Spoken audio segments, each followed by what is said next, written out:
Hello friends, இன்றைக்கி நாம் பன்னீர் பராத்தா பார்க்கலாம். சப்பாத்தி மாவு பிசைஞ்சு 1 மணி நேரம் ஊற வச்சுக்கோங்க. ஒரு வாணலியில் 3 டீஸ்பூன் எண்ணெய் விட்டு சீரகம் தாளித்து, ஒரு மீடியம் சைஸ் வெங்காயம், 3 பச்சை மிளகா, ஒரு சின்ன பீஸ் இஞ்சி, 4 பல் பூண்டு, 1 டீஸ்பூன் உப்பு போட்டு 3 நிமிஷம் வதக்கி, 1 கப்பு பச்சை பட்டாணியும் போட்டு நல்லா சாஃப்டாகி ஈரத்தன்மை போகிற வரைக்கும் வதக்கி எடுத்துக்கணும். ஆறினதுக்கப்புறமா மிக்சியில் போட்டு ஸ்மூத்தாக அரைச்சி எடுத்துக்கோங்க. சப்பாத்தி மாவு எடுத்து 2 பெரிய சப்பாத்தி இட்டுக்கணும்.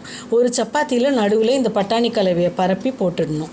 இந்த சப்பாத்தியோட ஓரத்தை நல்லா தண்ணியால் லேசாக விரலால் ரவுண்டாக ஃபுல்லாக தடவி விட்டு, இன்னொரு சப்பாத்தி இட்டுருக்குமே அதை இது மேலே ஒட்டின மாதிரி மூடின மாதிரி வச்சு ஓரங்களையெல்லாம் பிரிஞ்சுக்காமல் நல்லா ப்ரெஸ் பண்ணி விட்டு கொஞ்சம் மேலாக மாவு தூவி மெல்லமாக பரப்பி விட்டுக்கணும். மறுபடியும் இப்போ தவாவில் போட்டு ஒரு பக்கம் வெந்ததும் திருப்பி போட்டு நெய்யும் எண்ணெயுமா கலந்து 1 ஸ்பூன் விட்டு வேக விட்டு எடுத்துக்கணும்.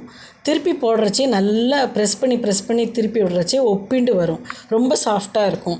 ட்ரையாங்கிளாக கட் பண்ணி நல்லா மிக்சர் பிக்கிளும் தொட்டுண்டு சாப்பிட்டு பாருங்கள், சூப்பராக இருக்கும்.